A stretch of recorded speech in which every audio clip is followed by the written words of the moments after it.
Sir काहे, उनका तो 11th पहली साल में इतना सीरियस रहते नहीं है, इधर उधर कर देते हैं।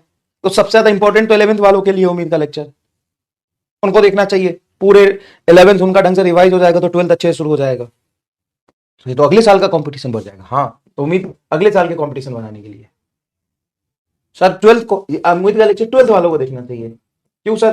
12th वालों को अभी अभी उनका बोर्ड भी है, और 12th में जब पढ़ रहे थे तो उनका 11th कंप्लीट नहीं हो रहा था।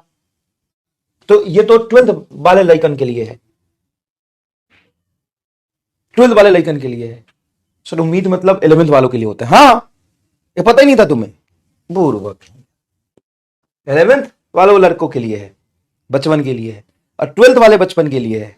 ठीक है, उसके बाद और जिनको नीट 2025 में देना है और उन्होंने अभी तक सिलेबस को जय माता दी नहीं किया है, पहला पन्ना राम का नहीं किया है, दूसरा पन्ना काम का नहीं किया है, उनका दूसरा पन्ना आज तक काम का शुरू ही नहीं हुआ, उनके लिए है। अरे सर हम इसमें से तो कहीं नहीं आते हैं, हमारा तो पहला पन्ना राम के बाद दूसरा कितना पन्ना काम का हो गया है। ठीक है, तो पहली प्रायोरिटी 11th वालों के लिए, दूसरी प्रायोरिटी 12th वालों के लिए, तीसरी उन लोगों के लिए है जो एकदम भुकवा बच्चे हैं, जिन्होंने अभी तक अपना श्री गणेश ही नहीं किया है, पहला पन्ना राम का, दूसरा पन्ना काम का ही नहीं उनका शुरू हुआ है, उनके लिए इट्स नॉर्मल। सर ये नॉर्मल बात है। ठीक है सर, तीसरा, चौथा बता दो। चौथा, जिन्होंने पढ़ लिया है लेकिन उनका रिवीजन अभी तक नहीं हुआ है। सर ये भी बात सही है, रिवीजन नहीं हुआ है, रैपिड रिवीजन करने के लिए। ठीक है, तो बिल्कुल नहीं पढ़े हैं तो उसके लिए। पांचवा, बैकलॉग के लिए, जिनका बैकलॉग हो गया पर्टिकुलर किसी चैप्टर में, है ना, होता है। अभी यकीन मैं खत्म करने जा रहा हूं आपका अभी 22-23 फरवरी तक मैक्स टू मैक्स, लेकिन अभी भी आपके 4-5 चैप्टर कहीं बच गए हैं तो उनके लिए है। छठा, सर एकदम बेसिक से पढ़ना है। हाँ तो वही तो है जिनका सिलेबस अभी स्टार्ट ही नहीं हुआ है, जो मिड सिलेबस में है उनको तुरंत उसमें स्विच कर जाना चाहिए, मिड सिलेबस में है उनको उनका तुरंत स्विच कर जाना चाहिए। सातवां, जिसको ये सीखना है सवाल सॉल्व कैसे होता है, उनके लिए है। क्वेश्चन प्रैक्टिस के लिए है, रैपिड रिवीजन के लिए, क्वेश्चन प्रैक्टिस के लिए, क्वेश्चन प्रैक्टिस के लिए, प्रैक्टिस के लिए। सर आठवां, और किन के लिए हो सकता है सर जी, एक बात और बता दीजिए, और किन के लिए हो सकता है? अबे चल, सबके लिए।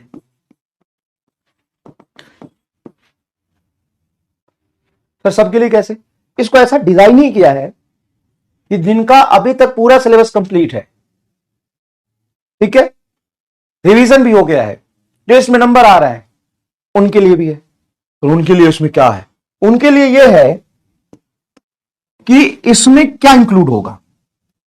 तो इसमें सबसे तूफानी बात यह है कि पहला, फिजिक्स मेड इजी की पूरी थ्योरी, फिजिक्स मेड इजी जिस पैटर्न में लिखा गया है उस पैटर्न में आपका पूरा रिवीजन।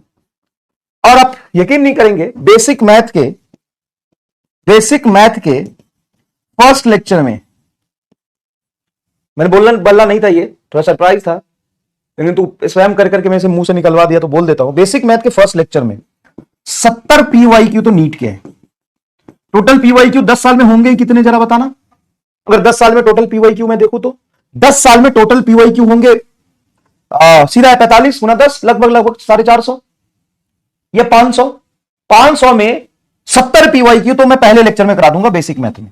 मतलब 20% पीवाईक्यू तो पूरा ही कर दिया जो साल भर में तो नहीं कर पाता है। ये है एमआर टाइप और 30 जेई मेन के खत्म। मतलब 25% टोटल पीवाईक्यू तो मैं पहले ही करा दिया। कहीं नहीं लेक्चर ऐसा डिजाइन हुआ होगा वैसा लेक्चर डिजाइन कर दिया मैंने सर। लेकिन अगर 70 क्वेश्चन ये कराओगे, 30 क्वेश्चन ये कराओगे तो ड्यूरेशन तो वो हो जाएगा। इसी बात के तो ये हमारा नाम है सर। 70 क्वेश्चन चाहिए नीट के पीवाई के हो जाएंगे उस दिन। हाँ तो बेसिक मैथ में कैसे नीट का पीवाई क्यों होगा सर?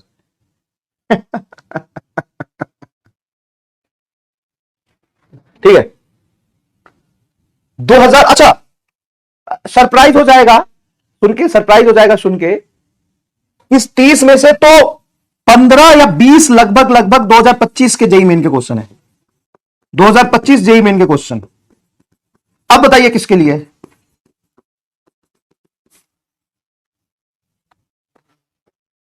मैंने पिछले 2 दिन में जेई मेन के जितने भी शिफ्ट हुए थे वो सारे क्वेश्चन देख लिए 2025 वाले, सारे देख लिए, और उसमें से निकाल लिया कि कैसे कैसे क्वेश्चन कहां कहां से आ सकते हैं। Of course you can guess, sir graph के क्वेश्चन करा दोगे? हाँ करा दूंगा। बेसिक कैलकुलेशन के क्वेश्चन करा दोगे? प्रोपोर्शनल के क्वेश्चन करा दोगे? हाँ। डायमेंशन एनालिसिस का नहीं कराऊंगा। बेटा जिससे होशियारी सीखी है उसके सामने होशियारी रही। उसके बाद यूनिट एंड डायमेंशन में तुम्हें 50 क्वेश्चन जेई मेन और नीट के पीवाई क्यू करा दूंगा। तो टोटल 10 साल में 500 तो आ ही थे, पर 150 तो आप 2 ही चैप्टर में करा दोगे। Yes, it's normal. आगे चलते हैं। डायमेंशन एनालिसिस नहीं कराऊंगा, और वो इमेज स्टार वाला वो भी अभी नहीं कराऊंगा। सब एक ही क्लास में करा दूंगा, अगली क्लास के लिए कुछ बचा कर रखूंगा। तो सर वो डायमेंशन एनालिसिस करते हैं अलग अलग चैप्टर क्वेश्चन, वो सब अभी नहीं ना। तो बच्चा यूनिट एंड डायमेंशन में सर पक्का गिन लूंगा मैं 70 क्वेश्चन।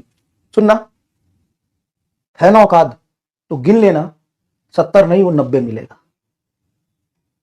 ठीक है, 10 ज्यादा ही मिलेगा, कम नहीं मिलेगा, गिन लेना। और पीवाई क्यू ऐसा भी नहीं कि कोई भी सवाल, पीवाई क्यू। चलिए, धन्यवाद आपका सभी लोगों का, बहुत बहुत आभार।